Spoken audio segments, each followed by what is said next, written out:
कि राजीव गांधी फाउंडेशन को 2005-6 और 6-7 के वित्तीय साल में चीनी दूतावास से 1,35,00,000 रुपए का अनुदान प्राप्त हुआ था। नेहरू जी के प्रेम के कारण सुरक्षा परिषद में भारत की स्थायी सदस्यता बलि चढ़ गई।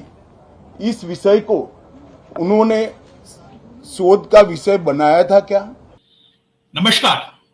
त्वांग झड़प के बाद चीन और भारत के संबंध एक बार फिर से चर्चा में है। विपक्षी पार्टियां मोदी सरकार को घेरने में लगी हैं, सोशल मीडिया से लेकर संसद तक। कोशिश ये है ये बताने की कैसे मोदी सरकार विफल रही है चीन को रोक पाने में। लिहाजा कांग्रेस और तमाम विपक्षी पार्टियां लगातार वार कर रही है मोदी सरकार पर। इसके जवाब में गृह मंत्री अमित शाह ने संसद में पत्रकारों से बात की। इस दौरान उन्होंने कांग्रेस और चीन के संबंधों का कच्चा चिट्ठा खोल दिया, नेहरू के जमाने से लेकर सोनिया गांधी के जमाने तक। अमित शाह ने बताया कि कैसे नेहरू ने अपने जमाने में संयुक्त राष्ट्र सुरक्षा परिषद में सीट गंवाते हुए चीन को आगे कर दिया, यानी भारत की जगह चीन को यूएन सिक्योरिटी काउंसिल का मेंबर बना दिया। साथ ही उन्होंने यह भी बताया कि कैसे आज राजीव गांधी फाउंडेशन ने चीन के दूतावास से 1,35,00,000 रुपए लिए। किस लिए? चीन और भारत के संबंधों के रिसर्च के लिए, जिसके लिए राजीव गांधी फाउंडेशन का FCRA जो सर्टिफिकेट है वो भी भारत सरकार ने रद्द कर दिया। इन आरोपों की जांच करना जरूरी है क्योंकि आरोप गंभीर है। हमने जब इसकी जांच की तो पता चला कि यह बात सही है कि 1950 के दशक में तत्कालीन प्रधानमंत्री नेहरू ने चीन के सामने इस कदर जबरदस्त घुटने टेक रखे थे कि उन्होंने जब अमेरिका और रशिया भारत को यूएन सिक्योरिटी काउंसिल का 6ठा मेंबर बनाना चाहता था, तब बार बार, जिसमें 2 बार का समय डॉक्यूमेंटेड है, जिसमें 2 बार, एक बार 1950 में, एक बार 1955 में, नेहरू ने भारत का नाम पीछे करते हुए चीन के नाम को आगे बढ़ाया और ना सिर्फ आगे बढ़ाया बल्कि दुनिया भर में लॉबिंग की कि हमारे यार चीन को संयुक्त राष्ट्र सुरक्षा परिषद का 6ठा सदस्य बनाया जाना चाहिए। इसके लिए लॉबिंग की नेहरू ने। यह बात हम ऐसे ही नहीं कह रहे। पहली जो घटना है वो 1950 की है। 1950 अगस्त 1950 में विजय लक्ष्मी पंडित वो नेहरू को वॉशिंगटन से एक पत्र लिखती है। विजय लक्ष्मी पंडित पंडित जवाहरलाल नेहरू की बहन थी, जो कि राजनयिक के तौर पर वॉशिंगटन में तैनात थी, डिप्लोमेट के तौर पर वहां से तैनात थी। और वो एज ए डिप्लोमेट भारत के प्रधानमंत्री नेहरू के एक पत्र लिखती हैं। वो पत्र में क्या कहती है? उस पत्र में कहती है कि one matter that is being cooked up in the State Department should be known to you. This is the unseating of China as a permanent member in the Security Council and of India being put in her place. यहां पे विजय लक्ष्मी पंडित पंडित नेहरू को पत्र में साफ तौर पर कहती हैं कि यहां यूएस के स्टेट डिपार्टमेंट में एक चर्चा चल रही है, जिसकी ये चर्चा ये है कि जो चीन है उसको, जो उस वक्त चीन की जगह चीन का जो दूसरा हिस्सा था ताइवान जो सिक्योरिटी काउंसिल का हिस्सा है, उसको हटाकर इंडिया को सिक्योरिटी काउंसिल का 6ठा मेंबर बनाया जाए। ये विजय लक्ष्मी पंडित नेहरू को कहती है और इसमें आगे वो डिटेल रिपोर्ट कहती है कि चर्चा दरअसल है क्या। लेकिन इसके जवाब में नेहरू क्या कहते हैं? नेहरू का जो इसका जवाब था वो अपने आप में चौंकाने वाला है। वो अपनी बहन विजय लक्ष्मी पंडित जो उस वक्त डिप्लोमेट थी, तैनात थी वॉशिंगटन में, वो उसको जवाब क्या दे रहे हैं? And your letter you mention that the state department is trying to unseat China as a permanent member of the security council and to put India in her place. So far as we are concerned, we are not going to countenance it. That would be bad from every point of view. It would be clear affront to China, and it would mean some kind of a break between us and China. I suppose State Department would not like that, but we have no intention of following that course. We shall go on pressing for China's admission in the UN and Security Council. जवाब क्या दे रहे हैं? वो कह रहे हैं कि भाई आपने जो चर्चा की है उसमें हम लोगों का जो कंसर्न है वो ये है कि हम इसमें कोई भागीदारी नहीं लेंगे। इसमें हमारा पॉइंट ऑफ व्यू सिर्फ इतना है कि अगर हम इसमें आगे बढ़ते हैं तो ये सही कहीं ना कहीं चीन को कन्फ्रंट करेगा, चीन इससे नाराज हो जाएगा और हमारे और चीन के रिश्ते हैं वो कहीं ना कहीं खटास में पड़ सकते हैं। लिहाजा हमें इस बात पर जोर देना चाहिए कि चीन को सिक्योरिटी काउंसिल का मेंबर बना दिया जाए। यानी उस वक्त जो मेनलैंड चाइना था, ये जो अभी का चाइना जो, इसको इसके लिए बाकायदा वो उल्टे ना सिर्फ ये कहते हैं कि भारत तो नहीं बनना चाहता सिक्योरिटी काउंसिल का मेंबर, बल्कि चीन के लिए हमें दबाव डालना चाहिए। ये पंडित जवाहरलाल नेहरू अगस्त 1950 में अपनी बहन विजय लक्ष्मी पंडित को वॉशिंगटन में खत में लिखते हैं और वो इसमें अंत में लिखते हैं, India because of many factors is certainly entitled to a permanent seat in their security council, but we are not going in at the cost of China. वो ये कहते हैं कि हां, भारत सिक्योरिटी काउंसिल का मेंबर बनने के लिए योग्य जरूर है और वो क्षमता रखता है, लेकिन हम चीन के संबंधों की कोस्ट पर ऐसा नहीं करेंगे। यानी भारत में सिक्योरिटी काउंसिल से ऊपर नेहरू ने चीन के संबंधों को रखा। अगस्त 1950 की बात। ये तब ऑफर किसका था? तब ये तत्कालीन ऑफर यूएस स्टेट डिपार्टमेंट का था।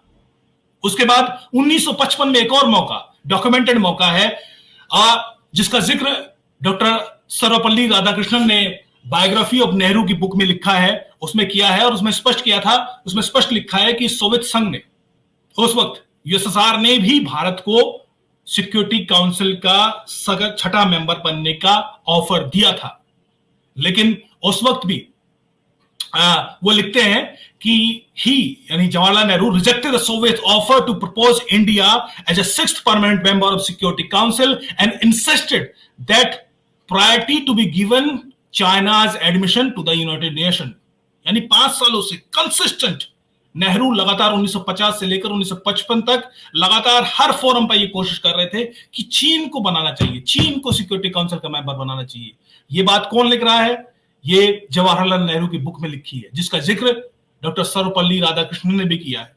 और इसी आधार पर बाद में देखते हैं कि इसी बात का जिक्र जो नेहरू के एक प्रशंसक, आजकल फेमस राइटर हैं जिन्होंने जम्मू कश्मीर और नेहरूवियन एरा पे बड़ा लिखा है, नेहरूवियन राइटर माने जाते हैं एजी नूरानी, उन्होंने भी अपनी बुक में लिखा है, selected works of Jawaharlal Nehru में भी लिखा है कि भाई किस तरीके से सोवियत संघ के उस वक्त के जो प्रीमियर थे निकोलाई बुल्गेनिन, उन्होंने नेहरू और बुल्गेनिन की बातचीत को कोट किया है।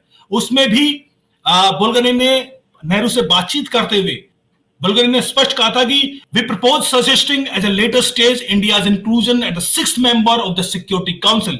इसके जवाब में नेहरू लंबा चौड़ा भाषण देते हैं और वो बताते हैं कि हमें यूएसए ने भी पहले सजेस्ट किया था और हमने तब भी नहीं माना चाहता, हमारे संबंध चीन से बहुत अच्छे हैं और हम चाहते हैं कि चीन को ही उसमें शामिल किया जाए। I feel that we should first concentrate on getting China admitted. What is Bulgarians opinion about the revision of the charter? In our opinion, this does not seem to be appropriate time for it। यानी Bulgarian जो offer दे रहे थे उनको भी उन्होंने कह दिया, उनको भी चरा दिया। उन्होंने कहा कि भाई पहले चीन को 6th मेंबर बनने का फोकस करना चाहिए और जो भी फिलहाल उनका प्रपोजल है ये उनके लिए सही वक्त नहीं है, आगे इस पर बात करेंगे। ये यूएसएसआर के तत्कालीन प्रीमियर निकोलाई बुल्गेरियन 1955 में ऑफर दिया था, उसकी बातचीत का हिस्सा है जिसको एजी नूरानी ने अपने बुक में कोट किया है। ये 2 बड़े मौके थे।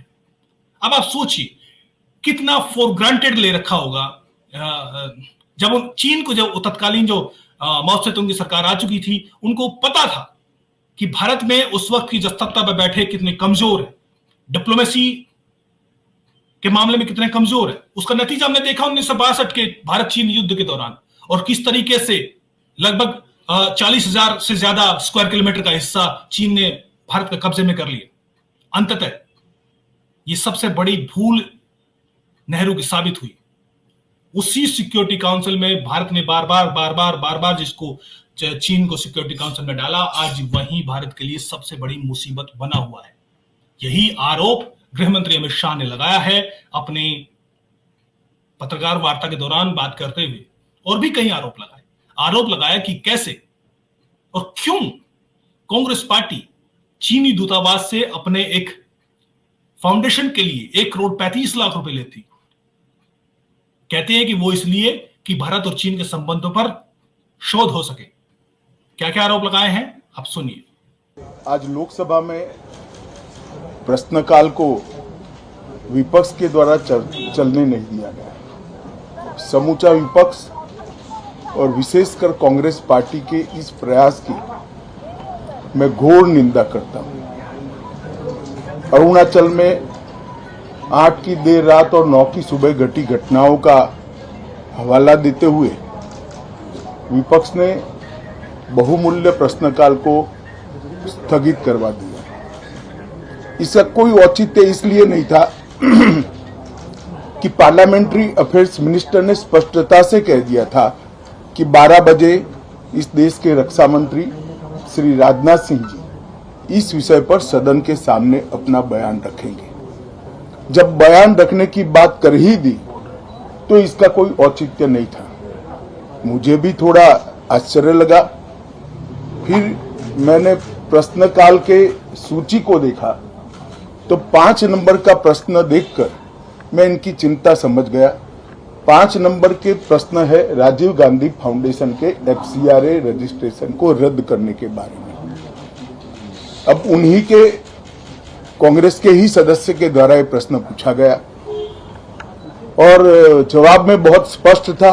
अगर तो मौका देते तो मैं सदन के पटल पर भी बताता कि राजीव गांधी फाउंडेशन को 2005-6 और 2006-07 के वित्तीय वर्ष में चीनी दूतावास से 1,35,00,000 रुपए का अनुदान प्राप्त हुआ था। चूंकि FCRA के कानून और उसकी मर्यादाओं के अनुरूप नहीं था तो नोटिस देकर पूर्णतया कानूनी प्रक्रिया का अनुपालना करते हुए गृह मंत्रालय ने इसका रजिस्ट्रेशन रद्द किया था।